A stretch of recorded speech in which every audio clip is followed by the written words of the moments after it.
మంది డాక్టర్లు ప్రతిరోజు దాదాపు 2000 వరకు ఓపీ, 400 వరకు ఐపీ పేషెంట్లతో కిటకిటలాడుతుంది నిజామాబాద్ గవర్నమెంట్ జనరల్ హాస్పిటల్. ఈ ఆసుపత్రికి జిల్లాతో పాటు పక్క రాష్ట్రాలైన మహారాష్ట్ర, కర్ణాటక నుంచి కూడా రోగులు వస్తూ ఉంటారు. మరి ఇంత పెద్ద ఆసుపత్రికి వచ్చే ప్రజలకు ఇక్కడ ఎలాంటి వైద్య సదుపాయాలు అందుతున్నాయి? ఆసుపత్రి నిర్వహణ ఎలా ఉంది? డాక్టర్ల పనితీరు ఎలా ఉంది అనే అంశంపై అభినవ్ భారత్ గ్రౌండ్ రిపోర్ట్.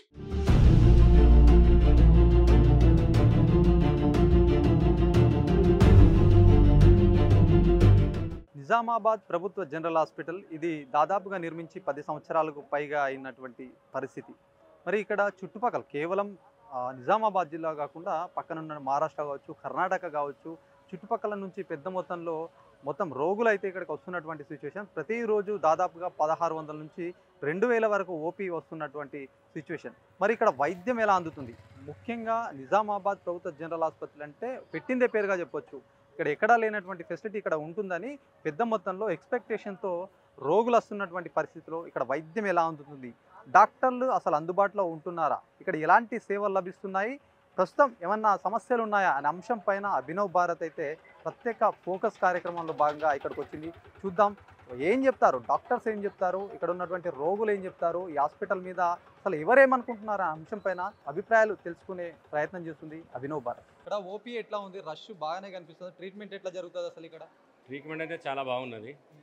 ఎక్కడైనా పోయినా డాక్టర్లు అంత రెస్పాన్స్ మంచిగానే ఉంటుంది. కానీ లిఫ్ట్ గురించి చాలా ప్రాబ్లమ్స్ ఉన్నాయి. ఉన్నదే ఒక లిఫ్ట్, దాంట్లోనే డాక్టర్స్ పోవాలా, పేషెంట్స్ పోవాలా. ఇది ప్రతిరోజు ప్రాబ్లమే కనిపిస్తుంది లిఫ్ట్ గురించి. అందరు పేషెంట్స్ ఎంత ఇబ్బంది పడుతున్నారంటే లిఫ్ట్ పనిచేస్తలేదు, ఒకటే పని చేస్తుంది, ఇది నడుస్తుంది. నిలబడి గంటలు ఈయన నిలబడుతున్నారు. పాపం పొద్దు నుంచి వచ్చినప్పుడు మధ్యాహ్నం వరకు చూస్తారు వెళ్ళి హాస్పిటల్లో. తర్వాత డాక్టర్ వెళ్ళిపోతారన్న ఆ ఇబ్బందితోని తొందర పోవాలని చెప్పి గొడవలు జరుగుతున్నాయి వీళ్ళకి లిఫ్ట్ గురించే. కానీ ట్రీట్మెంట్ అంటే చాలా మంచిగా ఉన్నది హాస్పిటల్లో. ఒకటి అంటే దాదాపుగా ఇక్కడ కొన్ని ఇబ్బందులు అయితే ఉన్నాయి. డ్రైనేజ్ ఇష్యూస్, లిఫ్ట్ కానీ ఇట్లాంటి కొన్ని ఇష్యూస్ అయితే ఉన్నాయి. వైద్యం పరంగా కూడా కొంతమంది ఏమైనా సమస్యలు ఉన్నట్టుగా కూడా చెప్పారు. డాక్టర్స్ కాకుండా పీజీ డాక్టర్లే చూస్తున్నారని, ఒక మెయిన్ డాక్టర్స్ రావట్లేదని ఒక ఇట్లాంటి చర్చ అయితే నడుస్తుంది. మీరు ఇక్కడ ట్రీట్మెంట్ చూపించుకోవడానికి వస్తే ఎట్లా ఉంది ఇక్కడ పరిస్థితి? మంచిగానే ఉన్నది, కరెక్ట్ డాక్టర్స్ ఉన్నారు, అట్లా ఏం లేదు చెప్తుంటారు. కానీ ఇప్పుడు చూస్తే మనకు తెలుస్తుంది. ఇప్పుడు నేనే వచ్చాను, పైన డాక్టర్కి వెళ్ళాను, చెవు కొంచెము ఇదవుతుందంటే ఇమీడియట్లీ చూసి, ఇంతకుముందు స్కానర్ లాగా పెట్టారు, ఇమీడియట్ లైన్ నిలబడకుండా ఫోన్లోనే అన్నీ చేసేసి పంపుతున్నారు, పోతే ఇమీడియట్లీ అవుతుంది. మెయిన్ ప్రాబ్లం అయితే లిఫ్టే ప్రాబ్లం. ఇక్కడ లిఫ్ట్ నుంచే మొత్తం ప్రాబ్లమ్స్ చాలా అవుతున్నాయి. పేషెంట్స్ చాలా అయిపోయినారు, పోయిన దానికి ఇబ్బంది ఉంది. డాక్టర్స్ అందరూ ఆడ ఖాళీ ఉన్నారు. పేషెంట్స్ రావాలంటే లిఫ్ట్ పని చేస్తేనే పైకి పోతారు కదా. డాక్టర్స్ గురించి ఎలాంటి ప్రాబ్లం లేదు. డాక్టర్ చాలా మంచిగా చూస్తున్నారు, మంచి ట్రీట్మెంట్ ఉన్నది ఇక్కడ. టాబ్లెట్స్ సరిగా అప్పలేక సార్, ఎందుకంటే అప్పలేక కేర్లెస్ బాగా అవుతుంది సార్ హాస్పిటల్లో. కవిత మేడం ఉన్నప్పుడు బాగుండే, అంటే సౌకర్యం మంచిగా ఉండే. ఇప్పుడు మరీ టూ మచ్ అయిపోతుంది. ఎవరికి పట్టించుకోకచ్చిరు, సరిగా అస్సలు ట్రీట్మెంట్ చేయకచ్చిరు సార్. ఏవి గోళీలు ట్యాబ్లెట్ ఎవరికి వాడాలో అవి వాడుతారు. అందరికీ ఒకటేనా ట్యాబ్లెట్ సార్? ఏ పేషెంట్కి, చిన్న పాపలకి ఇంత మందులు ఇస్తారు, కానీ అవే సీసాలు. మళ్ళీ వీళ్ళ దగ్గర లేకపోతే బయటకు వెళ్ళి కొనుక్కోవాలి. గరీబ్ రోజులు ఎక్కడికి వెళ్ళి కొనుక్కుంటారు సార్? మరి ఇట్లా చేస్తే మన గవర్నమెంట్ హాస్పిటల్ ఇది పెద్దది కాబట్టి ఇట్లా అన్ని సౌకర్యాలు ఉండాలి సార్. ప్లీజ్ ఈ రిక్వెస్ట్ చెప్పండి సార్, ఇంతేనా అది కోరిక. వేరేది నాసుంటలో ఎంతోమంది ఉన్నారు సార్ ఇక్కడ, కానీ ఎవరికైనా ధైర్యం అయితే చెప్పాలా చెప్పకూడదు అని భయం అనిపిస్తుంది. ఇప్పుడు అమ్మ, మీకు ఏదన్నా ఇబ్బంది ఉంటే ఇక్కడ ఎవరైనా ట్యాబ్లెట్స్ సరిగా ఇవ్వకపోతే, ట్రీట్మెంట్ సరిగా చేయకపోతే పెద్ద డాక్టర్ ఉంటాడు. ఈ మొత్తం డాక్టర్లకంతా పెద్ద డాక్టర్ అక్కడ లోపల ఉంటుంది. అక్కడ పోయి చెప్తే మీ ప్రాబ్లమ్స్ కూడా ఏదైనా ఉంటే ఇమీడియట్గా సాల్వ్ చేస్తారు. అక్కడ వెళ్ళి ఎప్పుడైనా చెప్పిరా మరి? సార్ వాళ్ళు ఎక్కడ ఉంటారో మాకు తెలియదు కదా సార్. అయినా అట్లా అంటే సార్ మాకు వాళ్ళు తెలియరు. తెలిస్తే మేమే పోయి డైరెక్ట్లీ కంప్లైంట్ ఇస్తాం కదా సార్ వాళ్ళ మీద. అట్లా అన్నట్టు మాకు తెలియదు కదా సార్, వాళ్ళు ఎక్కడ ఉంటారో ఎట్లా ఉంటారో మేము ఇంతవరకు చూడాలి. వాళ్ళకి సమస్య ఏంటి సార్? రోజు నేను లోకల్ ఆటో నడుపుతా సార్. నేను అది లోకల్ ఆటో నడిపితే పెయిన్ వచ్చింది. మరి ఏం సమస్య ఏంది? బాగా పెయిన్ వచ్చింది సార్. నిన్న నుంచి తిరుగుతున్నాను. అంటే సమస్య ఏందని తెలుసుకోవడానికి వచ్చిన సార్. రష్ బాగుంది సార్, బాగా ఇబ్బంది అవుతుంది. నిన్న టైం సరిపోలేదు, డాక్టర్ వెళ్ళిపోయిండు, ఓపి పని చేయలేదు, చింపేసిండు. మళ్ళీ ఇవాళ డాక్టర్ దగ్గరికి రాయించుకున్నా, కొద్దిగా ఇబ్బంది ఉంది సార్. దాన్ని ఫాలో చేస్తే సరిపోతుంది. కష్టపడి ఆటో నడుపుతాను సార్. ఆటో వాళ్ళకి బాగా ఇబ్బంది ఉంది సార్. కొద్దిగా చూసి రెస్పాన్స్ చేయమని చెప్తున్నాను.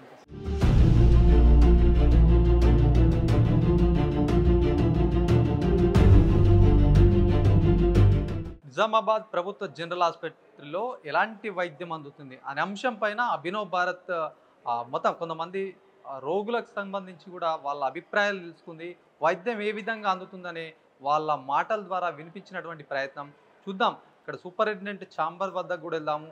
ఎట్లా వైద్యం అందుతుంది, ఒకవైపు కొన్ని డ్రైనేజ్ సమస్యలు సైతం వేధిస్తున్నాయి, లిఫ్ట్లకు సంబంధించి సమస్యలు వేధిస్తున్నాయి, ఇంకొన్ని మౌలికంగా కొన్ని సమస్యలు అయితే వేధిస్తుంది, వైద్యపరంగా ఎలా ఉంది అనే అంశం పైన ఆయనతో మాట్లాడే ప్రయత్నం చేద్దాం. మనం సూపరింటెండెంట్ ఛాంబర్ ఇక్కడ వెళ్తున్నాము. మరి ఎట్లా వైద్యం అందుతుంది, ఏ విధంగా ఎంతమంది వైద్యులు వస్తున్నారు, మరి వైద్యులు సక్రమంగా వస్తున్నారా, పీజీల చేతనే వైద్యం చేస్తున్నారా అనే అంశం పైన కూడా వాళ్ళతో మాట్లాడే ప్రయత్నం చేద్దాం. చూడొచ్చు ఛాంబర్లో మొత్తం సూపరింటెండెంట్స్ సైతం ఉన్నారు, మరి కొంతమంది వచ్చినట్టున్నారు, మాట్లాడే ప్రయత్నం చేద్దాం. అమ్మ మీరు ఎక్కడి నుంచి వచ్చారు, ఎందుకు వచ్చారమ్మా ఇక్కడికి? యాక్సిడెంట్ అయింది నాకు. ఎప్పుడమ్మా ఏమైంది? ఫిబ్రవరి నెల 11వ తారీఖు. ఓకే, అయితే ఇప్పుడు ఎందుకు కలిసడానికి వచ్చారా, ఎందుకు వచ్చారు? తక్క అయింది మా సారు, 6 నెలల నుంచి తక్క చేసిండ్రు సారు, రోజు చూసిండ్రు మాకు. ఏం ప్రాబ్లం అయిందమ్మా? టక్కర్ అయ్యండే, బండి మీదకి పడ్డది, పడితే తక్క అయింది. మంచిగా ఉన్నాం. 20 రోజుల నుంచి తక్క, 20 రోజులలో తక్క చేసిండ్రు సారు. మాకు ఒక దేవతల లెక్క ఆదుకున్నారు అందరూ. సార్లకు అందరికి నమస్తే. అంటే మీరు దౌడకు సంబంధించి పళ్ళు ఆపరేషన్ అయిందా? పళ్ళ గురించి ఆపరేషన్ అయింది, పళ్ళ గురించి ఆపరేషన్ అయింది. అందు గురించి 2 సార్లు వచ్చినాం. అంటే ట్రీట్మెంట్ మంచిగా చేసారు అని చెప్పి థ్యాంక్స్ చెప్పడానికి వచ్చారా? వచ్చినాం అందు గురించి. అది డాక్టర్కి అడుగుదాం ఒకసారి. సార్ ఇప్పుడు డెంటల్ సంబంధించి మీరే వీళ్ళకి వైద్యం చేశారు సార్, అసలు ఏం జరిగింది? వాళ్ళైతే ఒకవైపు ఆనందం వ్యక్తం చేస్తున్నటువంటి పరిస్థితి, అసలు ఎట్లా అంటే ఇది నార్మల్గా చేసే వైద్యమా లేకపోతే ఖరీదైన వైద్యమా? మరి ఇక్కడ గవర్నమెంట్ ఆసుపత్రుల్లో ఒక మంచి వైద్యం అందించినట్టుగా వాళ్ళు చెప్తున్నారు, అసలు ఏం జరిగింది, ఎట్లా అయింది ఇది? వీళ్ళు from Nizamabad district Bodhan town నుండి వచ్చారు patients. Almost in the month of February 2025లో మా ఎమర్జెన్సీకి క్యాజువాలిటీకి వచ్చారు విత్ మొత్తం ఫేషియల్ స్వెల్లింగ్, అంటే మొహం మీద మొత్తం స్వెల్లింగ్, బ్లీడింగ్ అవుతుంది, రక్తం కాడుతుంది, సెమీ కాన్షియస్ ఉన్నారు. పేషెంట్కి ఫస్ట్ అడ్మిట్ చేసుకొని దాని తర్వాత ఎమర్జెన్సీ ట్రీట్మెంట్ ఇచ్చిన తర్వాత యాజ్ పర్ ప్రోటోకాల్ డిపార్ట్మెంట్కి పంపిస్తారు, రెఫర్ చేస్తారు. సో మా department dental and maxillofacial surgery department అనమాట.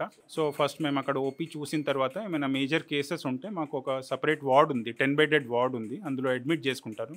క్రిటికల్ కేసెస్ ఫస్ట్ ఐసీయూలో అడ్మిట్ చేసుకొని స్టెబిలైజ్ చేసిన తర్వాత వార్డులో అడ్మిట్ చేసుకున్నాక తర్వాత అన్ని ఇన్వెస్టిగేషన్స్, ఎక్స్రేస్ అన్నీ ఇక్కడే all the investigations are available చేసుకున్న తర్వాత ఈ పేషెంట్కి ప్రత్యేకంగా ఈ పేషెంట్కి కింద దవడ ఇరిగింది, పళ్ళుతో సహా దవడ అనేది ఇది ఆల్మోస్ట్ ఫ్రాక్చర్ అంటాము. It is split into 2 halves, 2 ముక్కలుగా అయింది.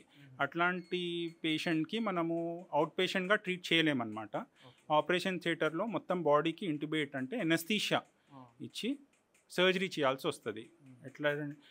ఎట్లయితే కాళ్ళకైనా చేతులైనా ఇరుగితే ప్లేట్ ఆర్ వైర్తో ఫిక్సేషన్ చేస్తారో అలానే ఫేషియల్ సర్జరీలో ఇది ఒక డిఫరెంట్ స్పెషాలిటీ, స్పెషలైజ్డ్ బ్రాంచ్. ఇందులో కూడా ఫిక్సేషన్ చేస్తాం. మినీ ప్లేట్స్ అనేవి, చిన్న ప్లేట్స్ అండ్ స్క్రూస్ ఉంటాయి.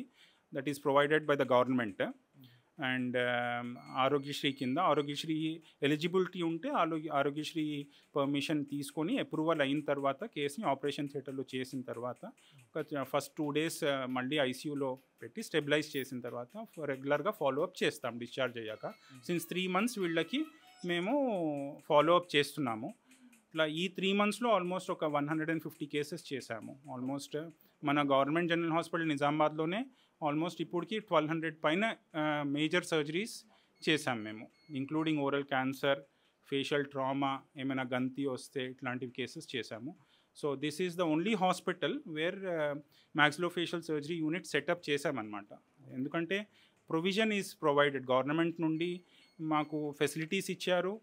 సూపరింటెండెంట్ ఆఫీస్ నుండి కంప్లీట్గా మాకు ఒక సెటప్ సపరేట్గా వార్డ్ ఇచ్చారు. ప్లస్ ఇంప్లాంట్స్ అనేవి చాలా కష్టం ప్రొక్యూర్ చేయడం. ఆ ఇంప్లాంట్స్కి అప్రూవల్ ఇచ్చి ఇమీడియట్గా ఎమర్జెన్సీ ట్రీట్మెంట్ ఇది ఫేషియల్ ట్రామా అనేది ఒక ఎమర్జెన్సీ ట్రీట్మెంట్, 1 month ఆగలేము. అప్పటికప్పుడు మనకి ప్లేట్స్, స్క్రూస్ అవసరం పడుతూ ఉంటాయి.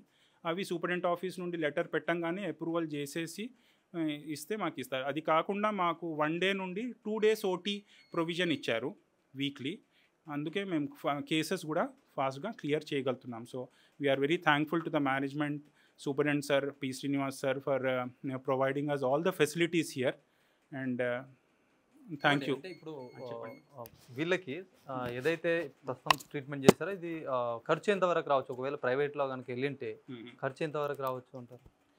ఖర్చు డిపెండింగ్ అపాన్ ద హాస్పిటల్స్. ఇప్పుడు ఆల్మోస్ట్ ఒక కార్పొరేట్ హాస్పిటల్లో చేయించుకుంటే హైదరాబాద్ లాంటి కార్పొరేట్ హాస్పిటల్కి వాళ్ళు వెళ్ళుంటే ఆల్మోస్ట్ 1.5 lakhs 2 lakhs వరకు అయింది. లేదు డిస్ట్రిక్ట్స్లో కూడా కార్పొరేట్ హాస్పిటల్స్ ఉన్నాయి, బి కేటగిరీ హాస్పిటల్స్ ఉన్నాయి. మినిమం 80,000 to 1.2 lakhs లక్ష వరకు అయితే మినిమం ట్రీట్మెంట్ ఛార్జెస్ అవుతాయి. ప్లస్ అది కాకుండా ఇన్వెస్టిగేషన్స్, సిటీ స్కాన్ దీనికి మళ్ళీ సపరేట్ అవుతాయి. ఇప్పుడు మనకేంటంటే సిటీ స్కాన్ ఫెసిలిటీ ఇక్కడే ఉంది. దాంతో మాకు డయాగ్నోసిస్, ట్రీట్మెంట్ ప్లానింగ్ చేయాలంటే చాలా ఈజీ. చాలామంది పేషెంట్స్ బయటికి వెళ్ళిన తర్వాత మళ్ళీ రిటర్న్ రావాలంటే కష్టం. ఇప్పుడు మనకి ఇక్కడే సిటీ స్కాన్ సౌకర్యం ఉంది. అది 3D construction of the facial bones చేస్తారు ఇక్కడ. దానివల్ల మాకు ఈవెన్ ఓవర్ నైట్ కూడా ఏమైనా మెజారిటీ ట్రామా కేసెస్ ఇవి, డ్రంక్ అండ్ డ్రైవింగ్ కేసెస్ ఇవి నైటే వస్తాయి. So over night, throughout night మాకు సిటీ స్కాన్ సౌకర్యం ఉంది. దాంతో మేము we are able to manage the patients. Okay, thank you. మాట్లాడదాం. సూపరింటెండెంట్ శ్రీనివాస్ గారు సైతం ఉన్నారు, మాట్లాడే ప్రయత్నం ఒకసారి చేద్దాం. సార్ నమస్తే, చెప్పండి సార్, ఏంటి అసలు ప్రభుత్వ ఆసుపత్రుల్లో వైద్యం పరంగా కొంతమంది అయితే కంప్లైంట్, అంటే వాళ్ళ డిస్కషన్ అయితే నడుస్తూ ఉంది. కొన్ని ఇబ్బందులు ఉన్నాయి ఇక్కడ, మౌలికంగా కొన్ని వాష్రూమ్ సంబంధించి కావచ్చు, లిఫ్ట్ సంబంధించి మొదటగా కంప్లైంట్ చేస్తున్నారు. మరి మరొక వైపు చూసుకుంటే వైద్యం ఫీజులతో చేయిస్తున్నారు అనే ఒక కంప్లైంట్ ఉంది. మెయిన్ ఎవరైతే డాక్టర్లు, ప్రొఫెసర్లు, అసోసియేట్ ప్రొఫెసర్లు వీళ్ళు కనిపించరు అని చెప్పేసి ఒక చర్చ అయితే నడుస్తుంది. దీనికి మీరు ఏం సమాధానం చెప్తారు? నిజామాబాద్ ఇప్పుడు సూపరింటెండెంట్ కింద నేను బాధ్యతలు చేపట్టి ఆల్మోస్ట్ 9 నెలలు అవుతుంది. ఈ 9 నెలల్లో మనకి ఫస్ట్ నేను వచ్చినప్పుడు ఓపీ డైలీ 1600 నుంచి 1800 ఉండేది. ఇప్పుడు 2200 నుంచి 2400 పెరిగింది. అడ్మిషన్స్ కూడా ఎప్పుడంటే ఆల్మోస్ట్ మనకి 100% ఆక్యుపెన్సీ, ఒకసారి ఈవెన్ 110-120% కూడా ఆక్యుపెన్సీ వస్తుంది. దానికింద ఒకసారి మాకు బెడ్స్ జాలక పేషెంట్స్ని ఒకే బెడ్ మీద కూడా ఇద్దరిని వేయాల్సిన అవసరం వస్తుంది దీని కింద. సో ఇన్ పేషెంట్స్ ఆల్మోస్ట్ ఏంటంటే 100% ఆక్యుపెన్సీతో నడుస్తుంది దీని కింద. సో ఇంత మేజర్ ఉన్నప్పుడు చిన్న చిన్న ప్రాబ్లమ్స్ ఉండటం ఇదే ఉన్నాయి. అవి వీళ్ళుగా మా దృష్టికి వచ్చిన వెంటనే అంటే వాటిని పరిష్కరిస్తున్నాం దీని కింద. సో ఫస్ట్ మీరు చెప్పింది లిఫ్ట్స్ విషయం ఏంటంటే కనుక ఇప్పుడు మనకి ఇక్కడ 7 లిఫ్ట్స్ నడుస్తున్నాయి దీని కింద. సో డైలీ ఆల్మోస్ట్ అంటే 5000 మంది మనకి లిఫ్ట్లు వాడుతున్నారు దీని కింద. సో లిఫ్ట్ యూసేజ్ ఉంది. ఇవి మనకి 10 to 12 years ఓల్డ్ లిఫ్ట్స్ ఉన్నాయి కింద. సో అప్పుడప్పుడు ఏంటంటే కనుక ఇంత ఓవర్లోడ్తో రావడం వల్ల అప్పుడప్పుడు కంప్లైంట్స్ రావడం సహజం అవుతుంది. ఇది మనకేంటంటే యాన్యువల్ మెయింటెనెన్స్ కాంట్రాక్ట్ మనం తీసుకున్నాం దీని కింద. సో ఏమైనా ప్రాబ్లం వచ్చిన వెంటనే కనుక మనం వాళ్ళకి ఇన్ఫార్మ్ చేస్తాము. కాకపోతే ఆ టీం వాళ్ళు హైదరాబాద్ నుంచి వస్తారు. మనం కంప్లైంట్ చేసిన వితిన్ ఒక 2-3-4 daysలో వాళ్ళు వచ్చి వాళ్ళకి రెక్టిఫై చేస్తుంటారు కింద. సో మధ్యలో 1-2 రోజులు టెంపరీగా చిన్న చిన్న ప్రాబ్లమ్స్ రావచ్చు. కాకపోతే కంప్లీట్ ఏంటంటే కనుక majority of the lifts are working దీని కింద. సో మనకి పేషెంట్ యూసేజ్ కూడా చాలా ఎక్కువ ఉంది దీని కింద. సో టాయిలెట్స్ డ్రైనేజ్ మనకి కొంచెం ముందు నుంచి చిన్న కొంచెం టాయిలెట్స్ సీపేజ్, ఓల్డ్ కొంచెం బిల్డింగ్, ఆ టాయిలెట్ సీపేజ్ కొంచెం డ్రైనేజ్ ప్రాబ్లమ్స్ ఉన్నాయి కింద. అది మనకి లోకల్ మనకి హానరబుల్ ఎమ్మెల్యేస్ ద్వారా కానీ కలెక్టర్ గారి ద్వారా కానీ ఏంటంటే మనకి అది 2.76 crores దానికి అమౌంట్ శాంక్షన్ అయింది. టీఎస్ఎంఐడిసి వాళ్ళు చూస్తున్నారు.